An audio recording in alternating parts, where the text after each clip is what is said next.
नमस्कार, स्वागत है आपका हमारे YouTube चैनल कथा कलश में। आज हम सुनेंगे वो कथा जिसमें बताया गया है कि सूर्य और चंद्र को ग्रहण क्यों लगता है।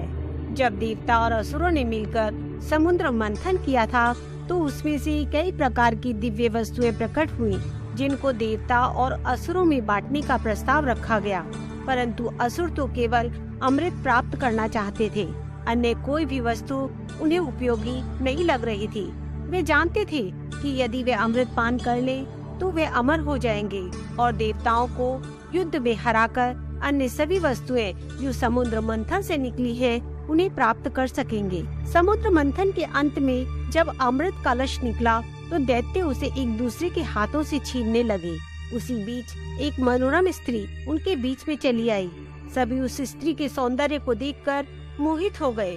वे सभी आपस में झगड़ा भूलकर उस स्त्री के पास गए। तब वह स्त्री बोली कि मैं तुम सबका झगड़ा मिटा दूंगी। मैं न्यायानुसार निष्पक्ष भाव से इस अमृत को बांट दूंगी। वास्तव में ये स्त्री और कोई नहीं बल्कि श्री हरि विष्णु की योग माया शक्ति से उत्पन्न हुई मोहिनी अवतार थी। इस योग माया शक्ति के प्रभाव से ऐसा कोई नहीं था जिसे वश में न किया जा सके। इसलिए जैसे ही मोहिनी ने असुरों के सामने अमृत बांटने का प्रस्ताव रखा, वे तुरंत ही इसके लिए मान गए और असुरों ने अमृत से भरा कलश मोहिनी के हाथ में दे दिया। इस पर मोहिनी बोली कि अब मैं जो भी करूं, चाहे वो उचित हो या अनुचित, अगर तुम्हें स्वीकार हो तो ही मैं अमृत बांट सकती हूँ। उनकी ऐसी मोह युक्त वाणी सुनकर सभी असुर इस प्रस्ताव के लिए तैयार हो गए।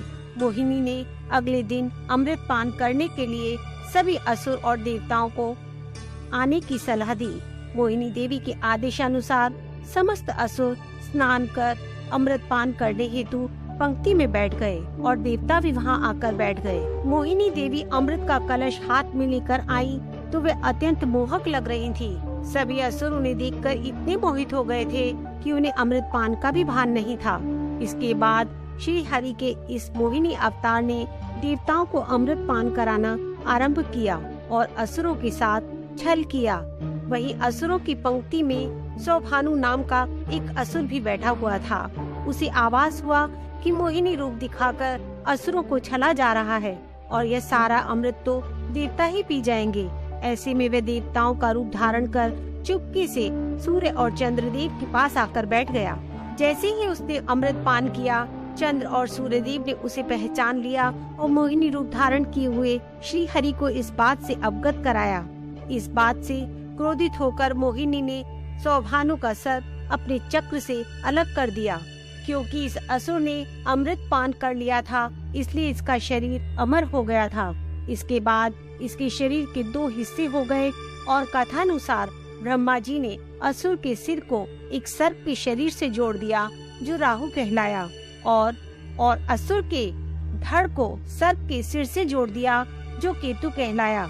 इस कथा के अनुसार सूर्य और चंद्रदेव के द्वारा सौभानु की पोल खोले जाने के कारण ही राहु और केतु इन दोनों देवों के बैरी हो गए और इसी वजह से सूर्य और चंद्र ग्रहण लगने की शुरुआत हुई। धन्यवाद।